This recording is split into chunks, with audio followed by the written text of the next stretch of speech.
Semangat siang semuanya, kita ketemu lagi di perkuliahan pada sesi hari ini yang berkaitan dengan metode pembayaran di frontliner dan juga di back office.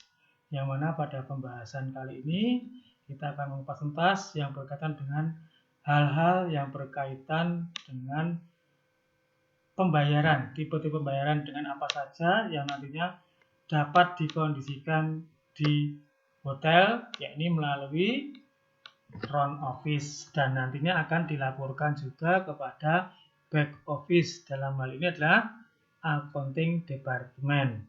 Ya, penasaran bukan? Ya, kita lanjutkan saja. Yang berkaitan dengan pengertian dulu mengenai proses akuntansi di hotel itu seperti apa.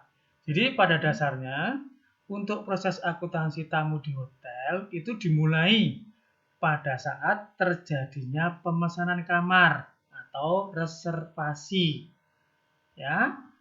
Jadi pada saat ini pemesanan kamar tersebut, tamu-tamu juga harus mengkondisikan hal yang berkaitan dengan pola-pola dalam pelaksanaan mengenai jaminan pembayaran. Nah, kemudian dilanjutkan selama tamu menginap dan juga nanti akan berakhir setelah tamu menyelesaikan pembayarannya di hotel. Nah, ketika tamu check-in, hotel umumnya meminta jaminan pembayaran untuk kamar dan fasilitas yang akan digunakannya.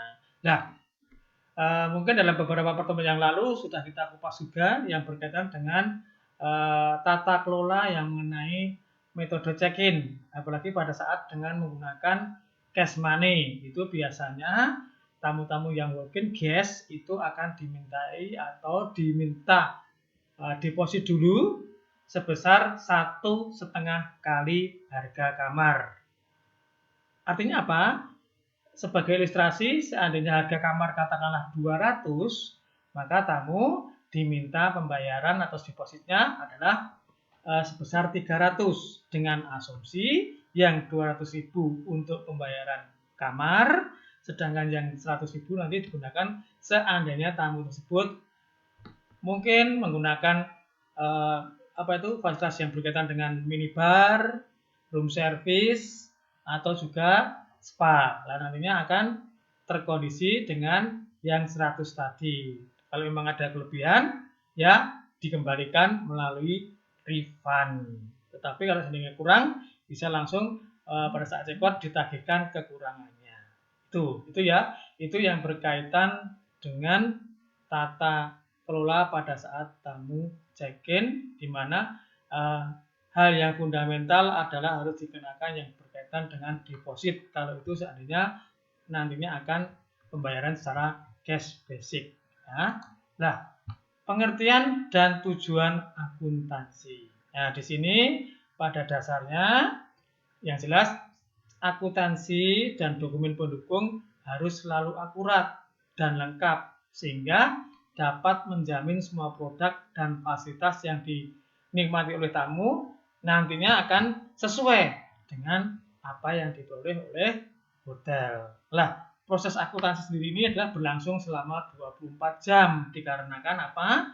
Hotel itu juga beroperasi seharian penuh 24 jam ya. Kan dari pagi itu ya dari jam 7 sampai jam 15, lalu disambung dengan shift sore jam 15 sampai jam 23 malam, lalu disambung lagi dari jam malam yaitu 23 sampai jam 7 pagi.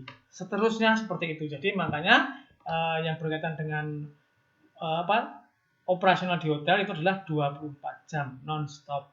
Nah, itu ya. Dengan adanya akuntansi maka akurasi data akan bisa dipertanggungjawabkan kapanpun. Nah, itu ya.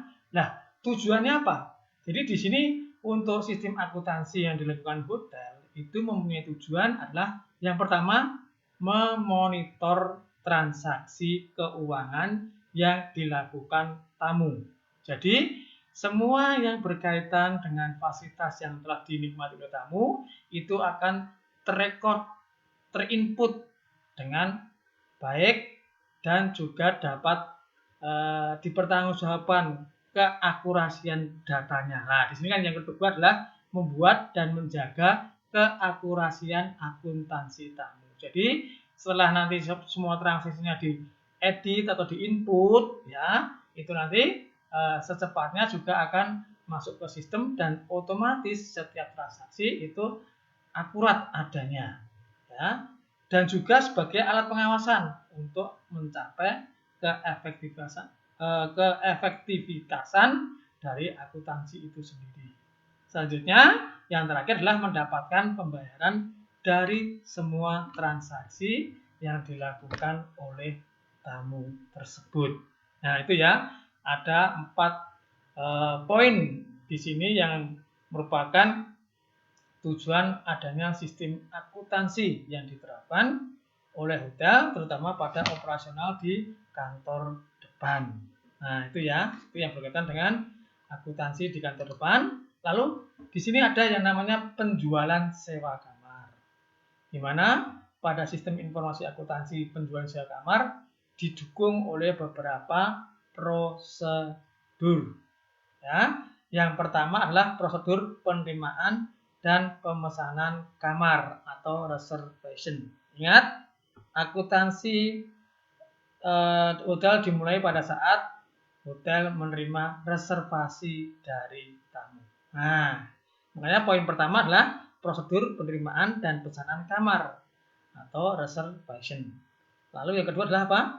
Prosedur penerimaan kedatangan tamu pada saat tamu tersebut check-in dan juga pada saat tamu tersebut check-out atau meninggalkan hotel. Itu ya. Lalu yang ketiga adalah prosedur pencatatan dan pelaporan akibat adanya transaksi penjualan sewa. Nah, sejak tamu check-in, lalu stay di hotel, dan selanjutnya check-out. Nah, atau keberangkatan tamu. Nah, itu adalah yang berkaitan dengan akuntansi penjualan sewa kamar yang berkaitan dengan prosedur-prosedurnya.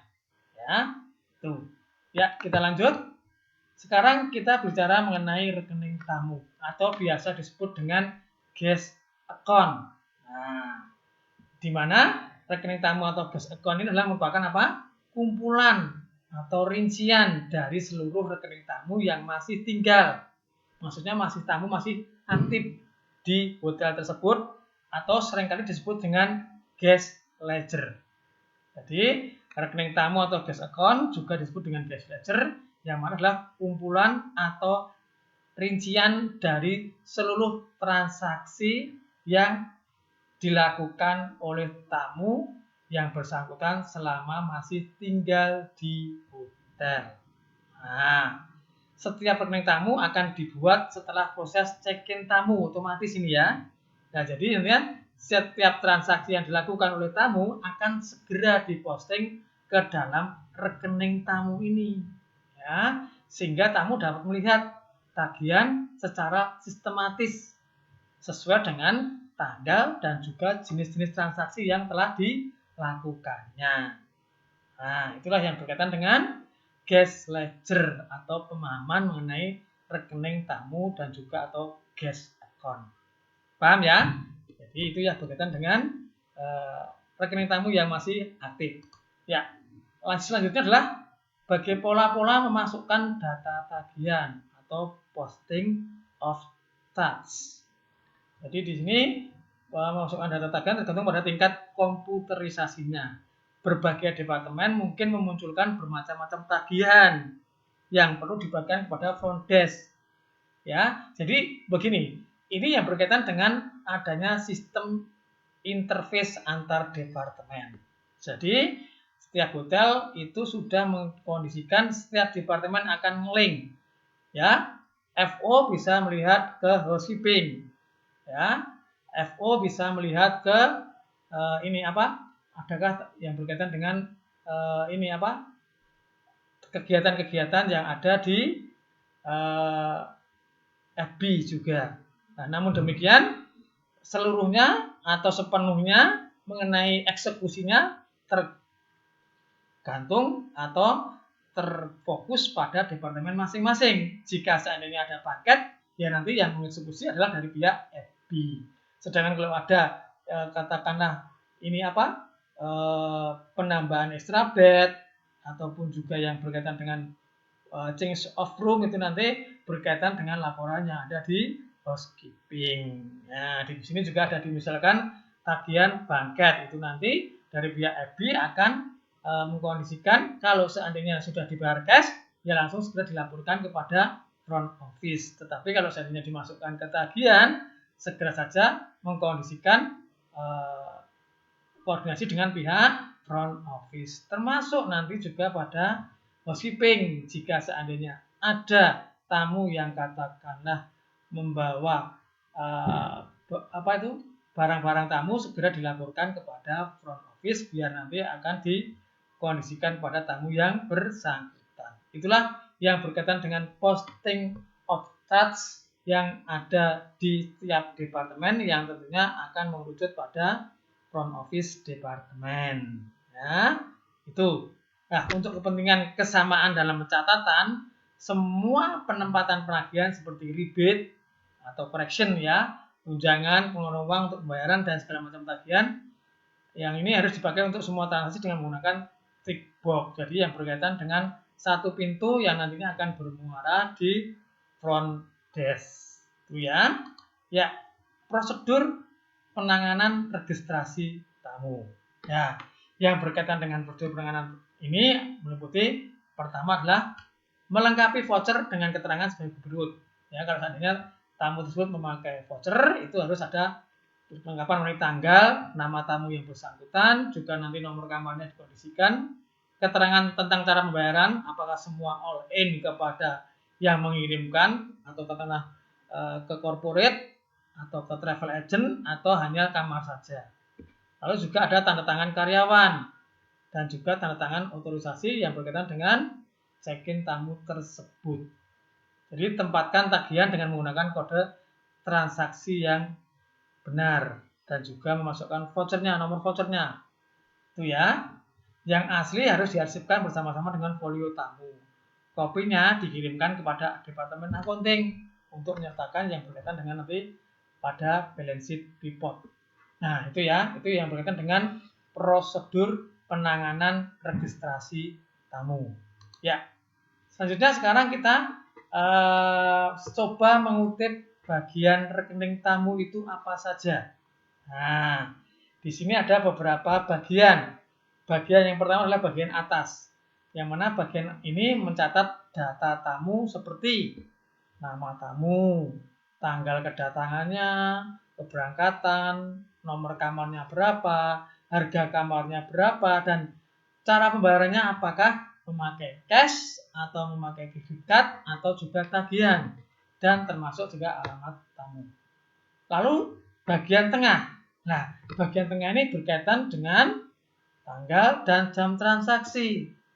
Ya, nomor referensinya, terus juga transaksi yang telah dilakukan oleh tamu, termasuk pada pembagian kolom debit dan kreditnya, dan terakhir pada saldo balance sheet-nya nanti ya. Tuh. Selanjutnya bagian bawah ini biasanya berkaitan dengan tanda tangan dan juga keterangan tambahan. Semisal tamu tersebut nantinya minta di free transfer ke airport. Nah, jadi minta diantar ke airport.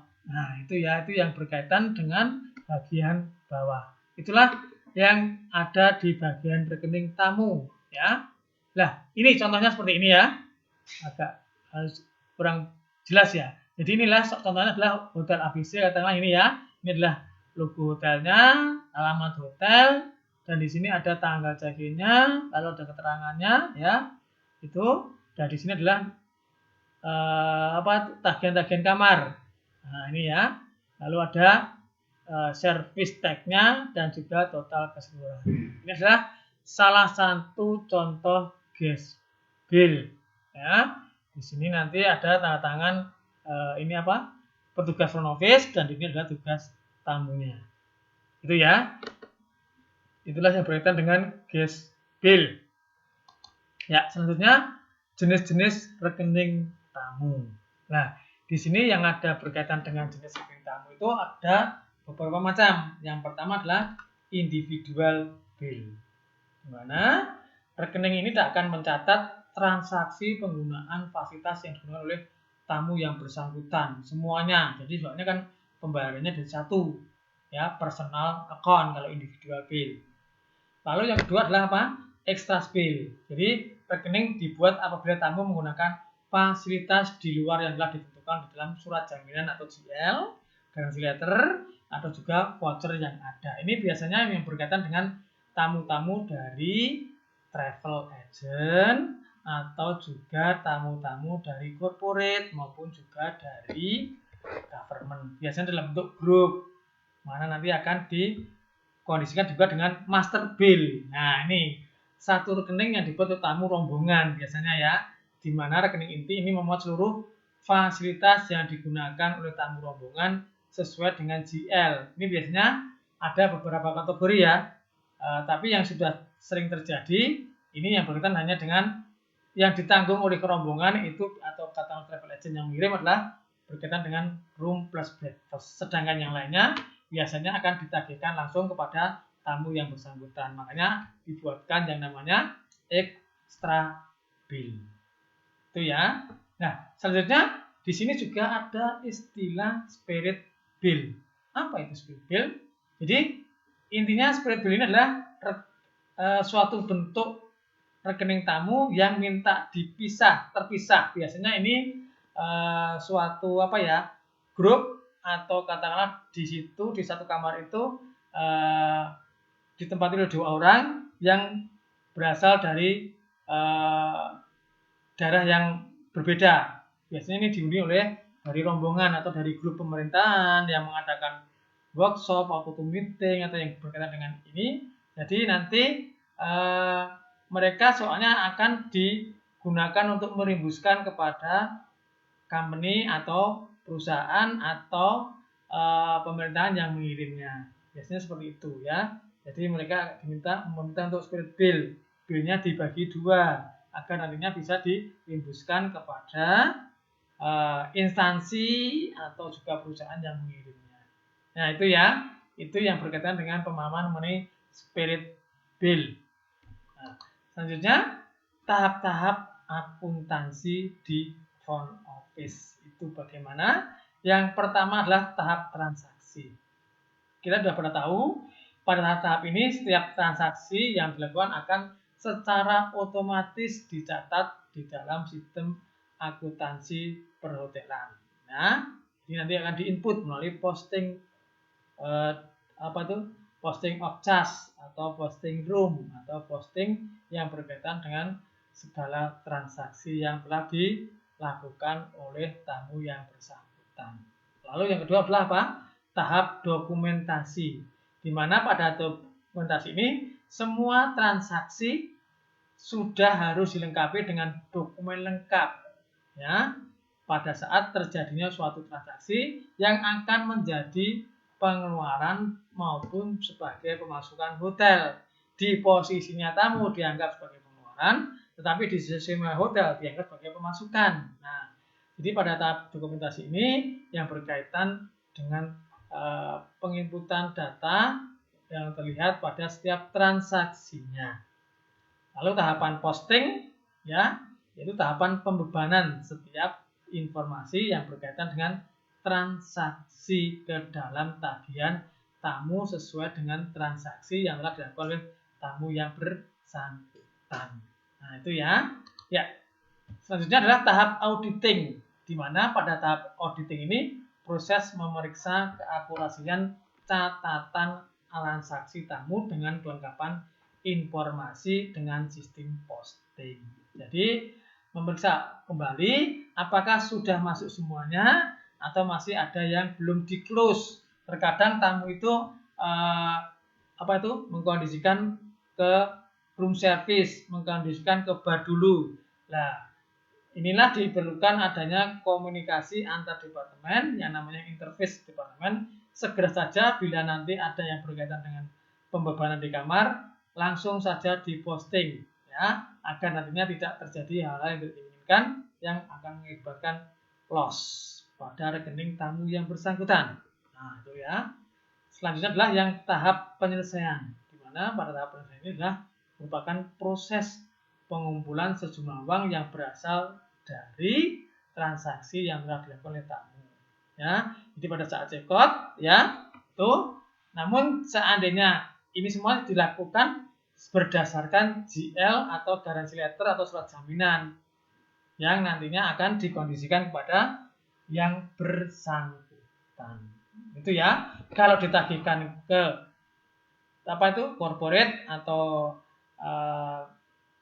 institusi yang mengirim, ya langsung aja ke city ledgernya. Tetapi kalau tidak, ya dimintakan ke tamu yang bersangkutan.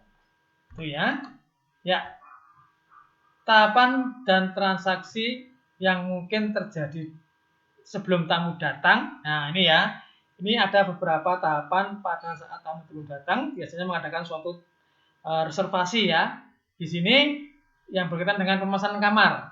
Sebelum tamu datang, menginap transaksi keuangan yang dilakukan itu adalah apa saja.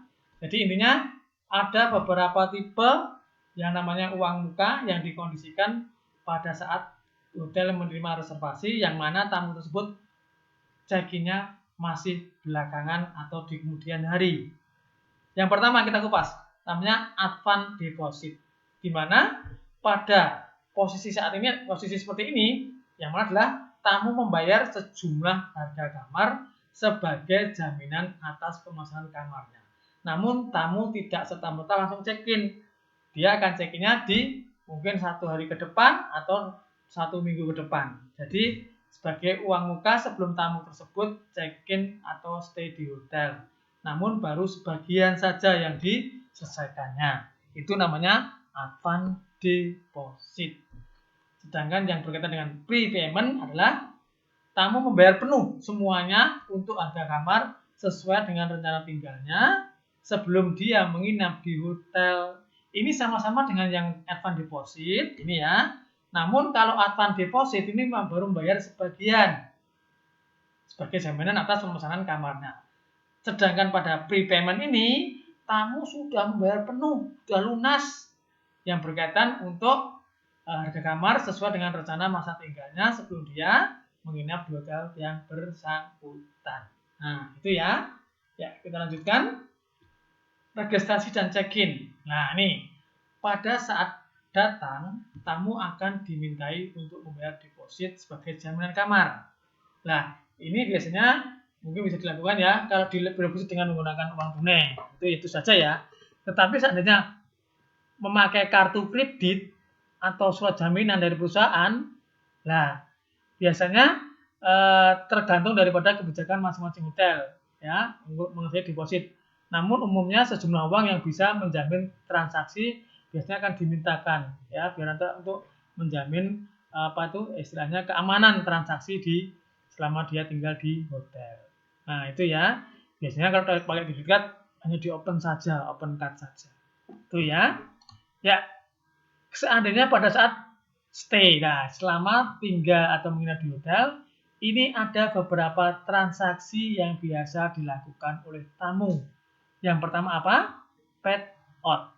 Ya, pemahaman paid out ini adalah di mana hotel mengeluarkan sejumlah uang untuk keperluan tamu yang mendesak. Nah, contohnya apa? Tamu pada saat check-in, dia memakai Grab, dia memakai Gojek, dia memakai taksi, dan ternyata hanya biayanya hanya 20.000. Sedangkan tamu tidak mempunyai uang receh, dia hanya uangnya 100.000, padahal yang sopir taksinya tidak mempunyai uang receh juga. Akhirnya dari sini pihak hotel lah yang akan mengkondisikan dulu untuk menalangi ya berkaitan dengan kebutuhan tamu tersebut. Biasanya untuk paid out ini nominalnya terbatas. Nah, soalnya kan kita menjamin sementara bagi tamu-tamu yang mengalami urgensi tadi. Nah, nanti pada saat check out itu akan dimintakan kepada tamu yang bersangkutan sesuai dengan jumlah yang telah dikondisikan pada saat terjadinya paid out ini tadi. Itu ya. Yang kedua adalah apa? Correction, yaitu berkaitan dengan penyesuaian transaksi yang telah dilakukan oleh tamu pada hari yang sama. Ya, correction ini biasanya ada correction plus atau correction min. Ini kadang-kadang kalau pas input data tamu yang berkaitan dengan harga kamar yang harusnya diinput 600 tapi baru terinput 500. Jadi masih ada kekurangan 100.000. Maka akan di correction plus. Biasanya pakai namanya rebate plus dan rebate min. Itu ya. Itu kalau pada hari yang sama dan masih ada running di depan. Nah, ini ya. Sama ya. Rebate tadi ya, pengurangan transaksi. Nah, jadi dari sini nanti dari correction itu akan mengarah kepada yang namanya rebate min nanti. Jadi pengurangan transaksi yang telah dilakukan oleh tamu pada hari hanya. Itu ya. Dan ini juga harus mendapatkan persetujuan dari atasan. Dalam hal ini adalah front office manager. Nah, selanjutnya adalah miscellaneous charge atau biasa disebut dengan MC ya. Ini merupakan form yang digunakan untuk memposting transaksi yang bukan pendapatan utama hotel. Kalau pendapatan utama hotel kan berupa kamar dan juga makanan dan minuman. Sedangkan untuk MC ini yang di luar produk utama hotel, form yang digunakan. Lalu ada yang namanya transfer tagihan, yang mana pemindahan tagihan tamu kepada tamu lain dengan persetujuan dari tamu yang akan menjamin. Jadi katakanlah dalam suatu keluarga atau grup itu nanti ada pesan 4 kamar, yaitu 101, 102, 103, 104. Ternyata sebagai decision maker-nya adalah 104. Makanya semua tagihan dari 101, 102, 103 ditransfer kepada kamar 104 dengan persetujuan tamu yang bersangkutan. Nah, itu ya. Itu yang namanya dengan transfer. Nah, ini contoh dari rebate kredit ya. Di sini ada nama tamu, ada tanggal, nama tamu ya. Ini adalah kamarnya nomor berapa. Rebate-nya apa? Mungkin ada penyesuaian room rate. Nah, juga bisa. Yang harusnya 600 baru dicas 500. Jadi masih ada kekurangan 100. Sebaliknya, kalau ada kelebihan jadi rebate min gitu ya. Lalu ada paid out tadi. Ya, kalau di sini ada rebate min, ada rebate plus dan min. Di sini ada apa tuh? Tanda tangannya tamu, di sini yang berkaitan dengan petugas. Nah, itu ya. Ini di sini adalah berkaitan dengan penanggung jawab atau department head-nya. Lalu paid out. Nah, paid out juga sama ya. Di sini ada tanggal, nama tamu, nomor kamar, FP-nya apa? Oh, untuk pembayaran taksi hotel karena hanya sedikit atau untuk membayar Gojek atau Grab. Di sini juga nanti akan tanda tangan yang bersangkutan ya, baik tamu, petugas maupun juga atasan. Itu ya. Baik, di sini ada miscellaneous charge tadi ya. Sama sebetulnya formnya hampir sama kok. Hanya fungsinya beda-beda. Ini kalau masih memakai form ya, form manual ya, form kertas ya. Sekarang kan sudah secara sistem. Nah, jadi kita tinggal input data saja. Oke, ini juga ada yang namanya garansi letter. Ya, yang berkaitan dengan pengiriman data tamu dari suatu perusahaan kepada hotel yang bersangkutan. Nah, pada saat check out, nah ini, tadi kan ada ya pada saat check-in, terus ada saat stay, cek sekarang jadi saat check out atau keberangkatan tamu itu ada beberapa transaksi yang biasa dilakukan oleh tamu yang bersangkutan. Yang pertama adalah apa? Cash payment. Jelas ini adalah pembayaran secara tunai untuk transaksi-transaksi yang telah dilakukannya. Nah, selanjutnya juga ada yang namanya city ledger tadi, yang mana city ledger adalah penagihan atas transaksi tamu kepada pihak lain yang sudah mempunyai jaminan. Ya, katakanlah begini, dari travel agent tamu tersebut, oh ternyata nanti tagihannya kepada travel agent A atau travel agent yang pengirimnya adalah B. Atau nanti juga dari corporate atau instansi melalui GL atau garansi letternya. Oh katakanlah tagihannya ke Indofood, tagihannya apa saja? Oh kamar sama hanya bebas saja, atau kamar atau semua all in ya masuk ke Indofood semua. Nah selanjutnya refund. Nah refund adalah pengembalian sejumlah uang atas kelebihan pembayaran dari tamu pada saat tamu tersebut check out. Nah itu adalah hal-hal yang berkaitan form-form mengenai yang ada di kantor depan, terutama pada saat adanya ini apa prosedur-prosedur pada saat check-in, pada saat stay atau during stay, sampai pada saat check out. Nah, di sini contoh dari garansi letter ya. Di sini ada attention-nya adalah Bapak Chandra, contohnya seperti itu ya. Katakanlah ini buat untuk pimpinan hotel, tujuan pada pimpinan hotel dari mengenai apa? Rekomendasi adalah garansi letter. Di sini menjelaskan dari Ibu Megawati ini menjelaskan kalau dia mempunyai tamu namanya ini dan ini, dia akan check-in tanggal sekian dan check-out tanggal sekian ya. Periodenya periode yang yang sama dua tamu ini ya, sedangkan yang tamu yang berikutnya adalah check-innya tanggal sekian sampai tanggal sekian ya, dan juga lama tinggalnya beda dengan yang tadi. Ini satu rangkuman dan di sini disebutkan fasilitas yang dapat dinikmati adalah kamar dan juga breakfast saja, sedangkan yang lainnya ditagihkan langsung kepada tamu yang bersangkutan. Itu salah satu contoh dari garansi letter. Nah, selanjutnya adalah refund deposit yang tadi kita bicarakan atau pengembalian kelebihan pembayaran tamu.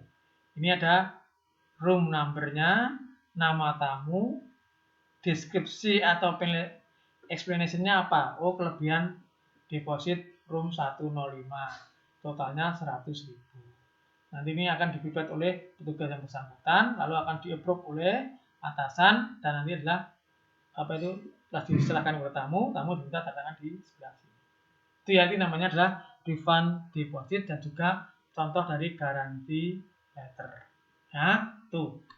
Ya, selanjutnya yang berkaitan dengan sampel daripada remittance of fund atau amplop yang digunakan untuk menaruh atau melaporkan uang cash yang dimasukkan dalam amplop ini yang nantinya akan disetorkan kepada front office department yang nanti disimpan di sana. Biasanya nanti akan dikondisikan oleh next audit dan nanti besok keesokan harinya diserahkan atau disetorkan kepada back office melalui income audit. Nah, ini untuk memasukkan namanya remittance of fund, amplop yang digunakan untuk memasukkan hasil pendapatan cash pada setiap shift-nya dari outlet kasir. Itu ya, itu adalah contoh remittance of fund. Ya, selanjutnya pelunasan pembayaran dengan kartu kredit. Nah, ini biasanya kita menggunakan dengan yang namanya mesin edisi, yaitu internal data capture ya, atau employer data capture. Ini yang berkaitan dengan semacam mesin gesek untuk yang berkaitan penggunaan kartu kredit maupun kartu debit. Nah, itu ya. Nah, proses penanganan by credit card di kasir outlet. Nah, ini ya. Biasanya prosesnya adalah cetak folio yang sesuai dengan tamu dan juga cek kredit card tamu. Pada saat tamu memeriksa bil mereka, periksa juga dengan detail kredit card yang mereka kembalikan dan pastikan bahwa kredit card itu sama seperti yang telah diperlihatkan pada waktu kedatangannya. Ya, kalau memang beda, cek lagi untuk mengenai apakah itu bisa dirunning-kan atau decline. Nah, juga di sini adalah lengkapi voucher penjualan dengan kredit card dan persilakan tamu untuk menandatanganinya. Jadi inilah penanganan ya by kredit card di kasir outlet.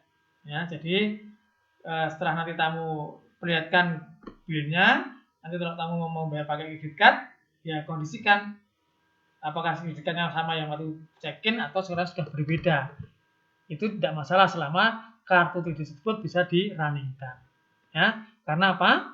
Karena nantinya tamu ini juga akan diminta tanda tangannya. Ya, dan tanda tangan ini sangat penting karena banyak sekali modus penipuan yang tidak sama dengan tanda tangan yang bersangkutan.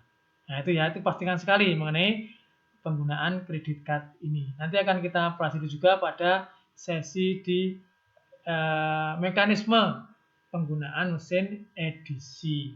Itu bagaimana dan bila nantinya berkaitan dengan selain cash money ya tentunya seperti itu. Ya, bahkan juga ada yang namanya e-money. Nah, jika ada keraguan mengenai keaslian tanda tangan, ya mintakan lagi tambahan pada pengenal dengan foto Harus diingat karena kredit card itu harus ada tanda pengenal dan sesuai dengan kondisi tanda tangan dari tamu yang bersangkutan. Lalu setelah semuanya sesuai, tutup transaksi, berikan kamar dan kembalikan kredit cardnya. Lampiran salinan voucher tersebut kepada tamu dan berikan folio pada tamu pada saat berangkat. Itu ya. Nah, lampirkan salinan voucher penjualan dari merchant hard copy. Nah, jadi tadi kan setelah kita menggesek di mesin edisi akan muncul struknya dan nanti jika ini yang satu diserahkan kepada tamu setelah ditandatangani, lalu yang satunya dikondisikan untuk di file yang nantinya diserahkan kepada back office. Nah, bila tamu memutuskan untuk membayar dengan kredit card selain dari yang ditunjukkan pada waktu check-in, ini sangatlah penting mendapat persetujuan dulu, ya. Tidak masalah selama tamu kredit card tersebut masih bisa relevan dan masih bisa dikondisikan dengan otorisasinya, ya. Tidak masalah, itu ya. Nah, pelunasan pembayaran yang ditagihkan. Jadi ini yang berkaitan dengan tamu-tamu yang sudah check-out dan masih dalam bentuk tagihan, namanya apa? City Ledger. Nah, jadi ini yang namanya City Ledger adalah daftar rangkaian rekening tamu yang sudah check-out dan dalam bentuk tagihan kepada pihak atau rekanan pihak ketiga. Itu ya. Nah, biasanya tahap ini sudah dilakukan atau diatur pada waktu reservasi mengenai yang berkaitan dengan City Ledger ini, ya. Yang berkaitan dengan tamu-tamu yang mendapat fasilitas City Ledger penagihan itu biasanya sudah ada MOU sebelumnya dengan hotel yang bersangkutan. Nah, itu ya. Ya, sekarang tahap-tahap proses ini ya, berkaitan dengan City Ledger tadi ya. Jadi folio tamu harus menunjukkan informasi rinci tamu, perusahaan mana dan nomor akunnya. Verifikasikan dulu nama tamunya, nomor kamarnya, dan juga otorisasi akunnya dan juga City Ledger-nya. Pastikan kalau semua biaya yang tidak dibayar oleh perusahaan seperti minuman alkoholik itu dipisahkan dari rekening utama. Ya, biasanya dibuat dua rekening itu tadi master bill untuk yang berkaitan dengan tanggungan dari pihak yang mengirimkan tamu, sedangkan extra bill untuk diselesaikan oleh tamu yang bersangkutan. Lalu berikan folio pada tamu untuk dilihat kembali, baik yang ditagihkan maupun yang menjadi kewajibannya. Dan yang ditagihkan tadi harus ditandatangani oleh tamu yang bersangkutan tersebut sebagai bukti nanti pada saat kita penagihan pada travel agent atau juga perusahaan yang mengirim tamu kepada hotel kita.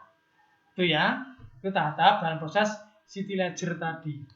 Nah, sekarang hal-hal yang harus diperhatikan. Nah, yang diperhatikan bila nanti kita menangani yang namanya City Ledger atau tagihan City Ledger ini, ya, tanda tangan tamu, ya, itu jangan sampai ini ya. Nah, jadi hotel tidak mempunyai bukti adanya nanti tamunya sudah menerima tagihan. Ya, jadi harus ada tanda tangan tamunya.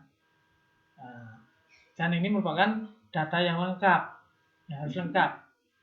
Ya, pastikan semua dokumen pendukung seperti halnya tagihan-tagihan restoran sudah lengkap semuanya dan sudah ada tanda tangan tamu yang bersangkutan. Jadi semua yang berkaitan dengan transaksi yang dilakukan oleh tamu tersebut yang menjadi jaminan dari perusahaan itu harus benar-benar akurat, lengkap. Itu ya, itu yang harus diperhatikan. Nah, itu. Ya, selanjutnya lampirkan semua dokumen tersebut, surat kuasa maupun juga folio yang telah ditandatangani oleh tamu dan juga final account-nya, maksudnya penagihannya kemana sebelum kita mengirimkan kepada Departemen Accounting untuk membuat invoice yang digunakan untuk penagihan kepada pihak ketiga. Ya, itu ya. Bila surat kuasa belum diterima oleh saat tamu meninggalkan hotel, maka perusahaan tidak dapat dihubungi, harus dilakukan sistem pembayaran lain, misalnya dengan kredit card atau bayar sendiri oleh tamu yang bersangkutan. Soalnya apa? Surat kuasa sampai saat ini juga belum diterima oleh hotel, yang mana ini atau kata surat cancel letter, ya, itu walaupun tamu sudah stay, tapi kita kondisikan agar itu dibebankan kepada tamu dulu. Jangan sampai nanti ternyata dari perusahaan tidak mengakomodir adanya tamu tersebut. Jadi harus di-clearkan. Apalagi ini untuk jadi pada menangani tamu yang pakai garnish letter itu harus benar-benar sebelum tamu check-in itu harus sudah ada yang namanya GL-nya, atau syukur-syukur nanti pada saat tamu check-in itu sudah membawa yang namanya voucher maupun juga GL-nya. Itu ya. Tuh. Itu yang berkaitan dengan yang namanya sistem pembayaran secara kredit. Ya. Nah, terakhir yang berkaitan dengan skipper atau jangan sampai sebetulnya ya, kalau kita jangan sampai nanti kita terjadi itu adalah skipper atau tamu yang check out tanpa menyelesaikan administrasinya. Nah, ini akan berakibat fatal kalau kita tidak paham mengenai prosedur check in. Itu yang paling utama, ya. Nah, kita kasih pemahaman mengenai skipper atau ciri-ciri atau tanda-tanda yang biasa terjadi pada tamu yang skipper. Ya, pertama biasanya apa? Tamu tersebut adalah mengkonsumsi makanan dan minuman mahal secara berlebihan. Jadi walaupun dia sudah dimintakan deposit 1,5 kali, biasanya ini pakai cash ini biasanya tamu ini ya. Itu kadang-kadang dia ternyata pada saat masuk kamar biaya room service-nya, biaya fasilitas lainnya di lebih mahal daripada kamar yang ditempati. Ya, ini harus waspada ya. Lalu yang kedua adalah apa? Biasanya tamu tersebut adalah melakukan pembiaran telepon yang sangat lama. Ya, jadi pembicaraan melalui telepon yang sangat lama, ya, biar nanti dia tidak dihubungi oleh pihak hotel. Lalu tagihan yang sangat tinggi yang melebihi daripada kamarnya. Biasanya dalam waktu hari itu juga akan signifikan tagihan kamarnya. Walaupun dia sudah membayar katakanlah harga kamarnya 200 dan dia sudah membayar 300, ternyata baru masuk saja sudah ada tagihan 1.500.000 dari room service, dari dia menggunakan spa atau salon atau yang lainnya. Lalu biasanya di kamar ditaruh DD atau do not disturb, jangan diganggu, dan dipasang selama lebih dari 24 jam semenjak tamu tersebut check-in.